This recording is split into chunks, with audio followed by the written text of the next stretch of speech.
Kia ora, hello, I'm Philip Duncan. Thank you very much for joining us for our Wednesday weather update for September the 28th. Gosh, I can't believe how fast this month is going. And speaking of that, we've got our next Climate Watch update issued this Friday, covering the month of October and also taking a look to see how La Nina is shaping up for the next few months ahead. And speaking of La Nina, on the animated wind map today, still no real signs of the La Nina weather pattern other than the easterly winds. Those in northern New Zealand up to about day 5 or 6 now of fairly windy, close to gale force in some coastal areas, nor'easters.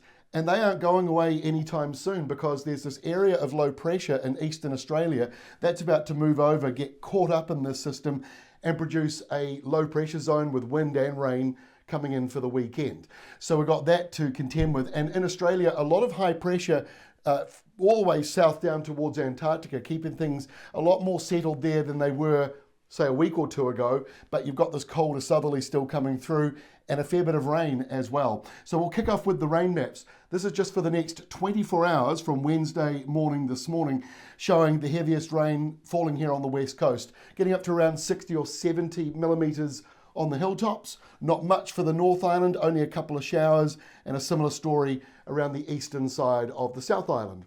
Over to Australia, and the bulk of the rain falling through the desert, very dry, very sparsely populated, but we've got some heavy rain coming through there, 50 millimetres. That's about 800% compared to what you would normally get. And then the next lot of rain along that eastern side, the bulk of it actually south of Sydney, down towards about Eden. That's where we're likely to be seeing the heaviest falls, around 50 millimetres, and that's for the next 3 days. So it's spread out over a number of days.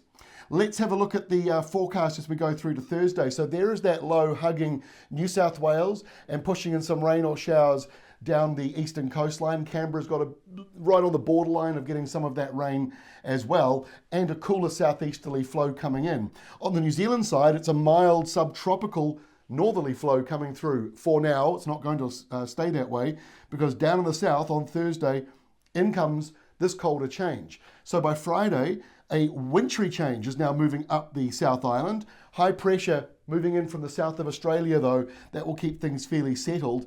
But up to the north here on Friday, quite messy. You've got that rain band moving northwards, plus you've got that low, which is starting to deepen and get a little bit bigger as we go on towards the weekend. And that is going to accumulate some rain between that system and the southerly moving up the North Island.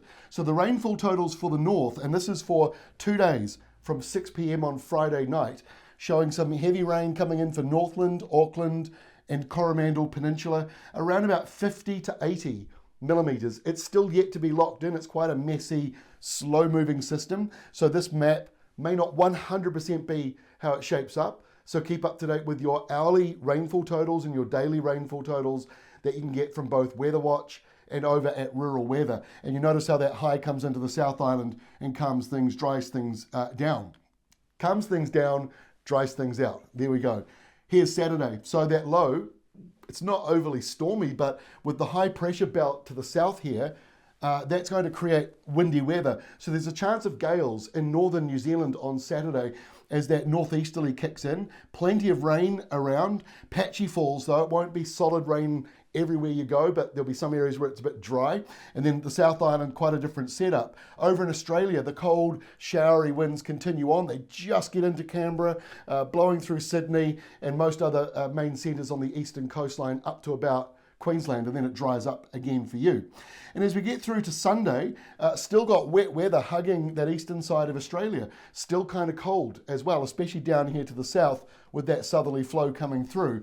New Zealand's still got low pressure on Sunday. Mild northerlies are clipping East Cape and parts of Hawke's Bay, whereas elsewhere it's more of a north to northwesterly wind, so no dramatic change in temperatures for the north, but down in the South Island, still a bit colder. You've still got a general southerly flow coming through for you over the weekend, so much colder for you than it's been perhaps the last few days. And then our final map for Monday shows that low falling apart over the North Island. Windy and cold sour easters for Hawke's Bay. You won't be keen to hear about that, I don't think. And in the South Island, showers and sort of spring-like. It'll be changeable, but further to the south it might be sunny and dry, and same story over on the west coast. And in Australia, finally, a bit of high pressure to dry the skies out for the most part. Still got some rain up towards Brisbane, but showers elsewhere, and the next low is down in the Great Australian Bight. That doesn't look too much of a worry at this stage. So that is all from me for today. Our next update will be tomorrow, taking another look at the weekend, and in particular